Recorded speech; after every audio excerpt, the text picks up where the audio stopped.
এই যে স্যার, এটা আমার মা, মারে প্রধানে মায়েরা দিয়ে গেছে, গোপাল সরকার প্রধান মারছে মারে।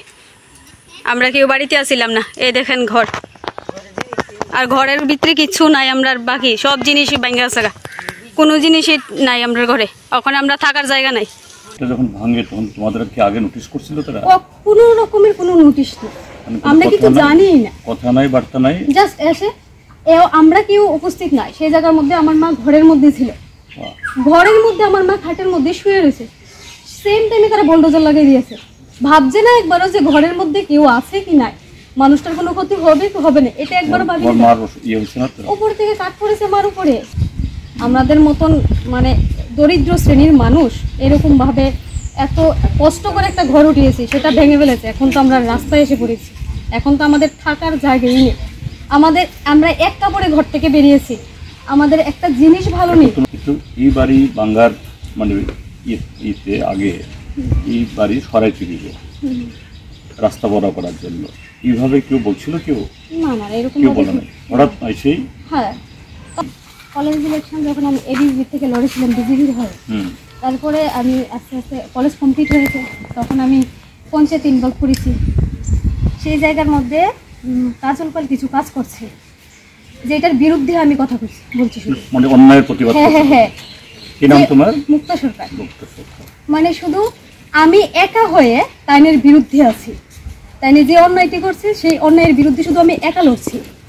সেই জায়গার মধ্যে তখন থেকেই ওনার মানে আমার সাথে সমস্যাটা সৃষ্টি হয়েছে। তখন উনি বিভিন্ন রকমভাবে চাইছে আমার সমস্যা সৃষ্টি করার, বলতে ক্ষতি করার, ব্যক্তিগত যে আমি ওনার যে অন্যায় কাজটি আছে সেই অন্যায় কাজের বিরুদ্ধে কথা বলছি, সেই ব্যক্তিগত শত্রুতা থেকে এতটুকু হয়েছে। তাদের বিরুদ্ধে তোমরা ইয়ে করছো তো? হ্যাঁ, তাদের বিরুদ্ধে আমরা এফআইআর করেছি, কিন্তু এখনো তো কাজল পাল যে মেন লিড তাকেই তো ধরতে পারছে না। পুলিশ কি তোমাদের কাছে স্টেটমেন্ট দিচ্ছে? না, এখনো আমাদের কাছে এরকম স্টেটমেন্ট নেই। পুলিশ কোনো স্টেটমেন্ট নেয়নি? না না না, মানে এরকম তাদের বিরুদ্ধে এখন আমি যতটুকু দেখেছি যে জেসি পেরেছে, বোলডোজারটা আমাদের ঘরটা ভেঙেছে, সেটা ধরা হয়েছে। যতদিন না এটা সেরকম আবার থাকার মতো অবস্থা না হয় আমাদের থাকতে হইব। এবং শুধু তা না, এখান থেকে সরে থাকার যে তোমাদের রোজগার নষ্ট হইতেছে, এই রোজগারের ব্যবস্থা করতে হবে, এই দাবি তুমি? অবশ্যই স্যার, আমি এটা দাবি করি। আমরাও বলবো, তুমি কি করো এটা প্রশ্ন নয়, প্রশ্নটা হইল নাগরিকের অধিকারের উপরে হস্তক্ষেপ, তার বিরুদ্ধে তার যেই হোক আওয়াজ তুলতে হইব। ভয় পাইও না, আমরাও আছি। না স্যার, আমি ভয় পাই না, আমি এখন অবধি তাদের বিরুদ্ধেই আছি, যতদিন অবধি আমার সমস্যার সমাধান। তাদের বিরুদ্ধে না, ওইটা একদিন, ওইটাতে আমি যেতে চাই না, ওইটা আলাদা জিনিস। কি কারণে তাদের সাথে তোমার ইয়ে হইল এটা তোমাদের ব্যক্তিগত ব্যাপার। আমার এখানে হস্তক্ষেপ করার বা এখানে ইন্টারভেন করার আমার কোনো ইচ্ছা নাই। আমার বক্তব্য হইল এটা বড় অন্যায়, কাজে এই অন্যায়ের প্রতিকার হওয়া দরকার। হ্যাঁ, অন্য এর আগের বিষয়গুলি এটা ডিফারেন্ট ইস্যু। কেমন?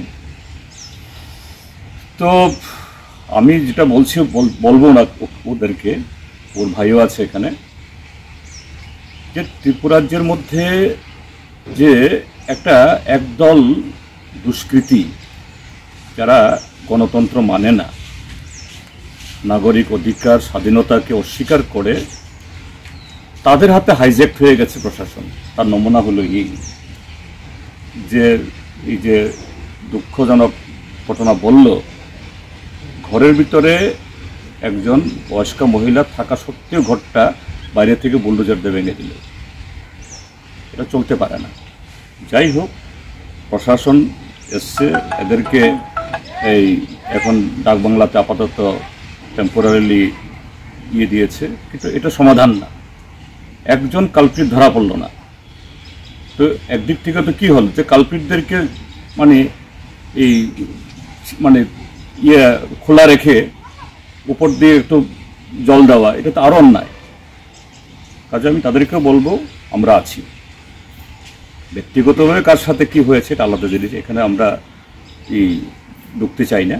কিন্তু এই যে অন্যায়, এর প্রতিবাদ হওয়া দরকার এবং তার ক্ষতিপূরণ হওয়া